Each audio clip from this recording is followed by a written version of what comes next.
Hello बच्चों, चलिए प्रश्न को पढ़ते हैं और समझते हैं। एक बॉक्स में 2 सफेद, 3 काली और 4 लाल गेंदें हैं।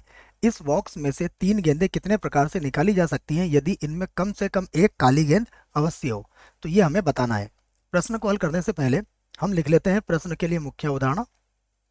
तो मुख्य अवधारणा जिसकी सहायता से इस प्रश्न को हल किया जाएगा।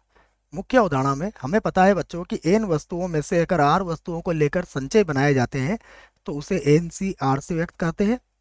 और इसको हल करने के लिए हम सूत्र लगाते हैं एन का क्रम गुणित, उसके बाद आता है आर का क्रम गुणित और एन माइनस आर पूरे का क्रम गुणित।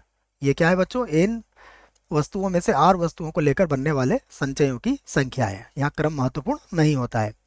तो देखिए, अब हम यहाँ से हल करते हैं इसको और लिख लेते हैं हमें क्या क्या दिया है। तो सबसे पहले मैं लिखूंगा कि हमें दिया गया है सफेद गेंद। ठीक है, तो मैं लिख लेता हूं सफेद सफेद गेंद। सफेद गेंद कितनी है हमारे पास? सफेद गेंद है 2। उसके बाद है काली गेंद। काली गेंद, तो काली गेंद कितनी है? काली गेंद है हमारे पास 3, है ना, जैसा प्रश्न ने कहा है। उसके बाद है लाल गेंद।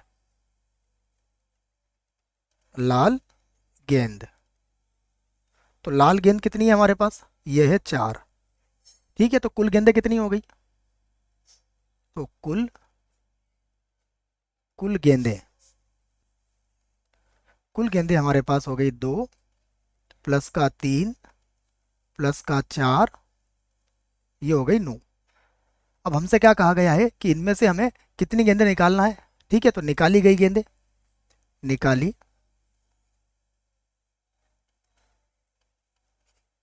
निकाली गई गेंदें निकाली गई गेंदें कितनी है हमारे पास? ये है 3, जैसा प्रश्न में कहा गया है। अब हम क्या करेंगे? पूरे संचय निकाल देंगे इसके। देखो, तो अब लिख लेते हैं हम कुल तरीके कुल तरीके जिसमें कुल तरीके जिसमें कम से कम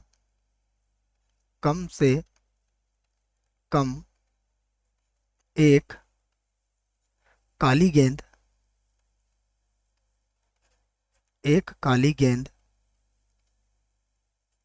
अवश्य हो अवश्य हो। देखिए, तो क्या होंगे बच्चों? सबसे पहले हम एक काली गेंद निकालेंगे। तो अब हमारे पास कुल काली गेंदें कितनी है? 3। तो 3 में से एक काली गेंद को निकालने के तरीके कितने होंगे? 3C1। उसके बाद हमारे पास लाल गेंदें 4 है और सफ़ेद गेंदें कितनी है? 2। तो 6 हो गई। 6 में से हम बची हुई 2 गेंदें निकाल लेंगे, तो 6C2। एक स्थिति ये बन सकती है। दूसरी स्थिति ये बन सकती है कि हम 2 काली गेंदें निकाल लें। अगर हमने 2 काली गेंदें निकाली तो बची हुई 6 गेंदों में से हम केवल एक ही गेंद निकाल पाएंगे। फिर हो सकता है हम तीनों की तीनों ही क्या निकाल लें बच्चों? काली गेंदें निकाल लें। तो इसका अर्थ यह हुआ कि फिर बची हुई गेंदों में से हम कोई भी गेंद नहीं निकालेंगे। अब हम इसको हल कर सकते हैं। तो देखिए, 3C1 का मान तो कितना होता है? 3 होता है। 6C2 को सूत्र मैंने लिख दिया है बच्चों, या तो सूत्र से हल करिए या फिर आप इसको सीधे हल करना चाहते हैं तो 6 को 2 बार घटते क्रम में लिखिए। ये हो जाएगा 6 × 5 और बटे में जो 2 है 2 का क्रम गुणित हल कर दीजिए। ठीक है, फिर प्लस 3C2 का मान भी कितना होता है? 3 होता है बच्चों, है ना। इसको भी चाहो तो 2 बार घटते क्रम में लिख के भी हल कर सकते हो। जैसे 3 को आपने 2 बार घटते क्रम में लिखा और फिर 2 का क्रम गुणित हल कर दिया। 6C1 6 के बराबर ही होगा। 3C3 का मान भी बच्चों एक ही होता है और 6C0 का मान भी एक ही होता है। तो यहाँ से हम लिख सकते हैं, देखो 2 के पहाड़े से ये 6 कितनी बार कट जाएगा? 3 बार। तो ये हो जाएगा 45। तो यहाँ पर तो मिल गया हमें 45। यहाँ पर आप देखेंगे तो 2 से 2 कट जाएगा, 6 3 कितना हो गया? 18। तो यहाँ पर हो गया 18 और प्लस कितना हो गया? 1। ठीक है, तो आप 18 और 1 19 है, इसको 20 मान लीजिए तो 20 और ये हो जाएगा 65। ठीक है, तो एक कम कर दीजिए मतलब 64। तो ये जो है ये आपके प्रश्न का उत्तर होगा। आशा करता हूँ बच्चों प्रश्न का उत्तर समझ में आया होगा। धन्यवाद।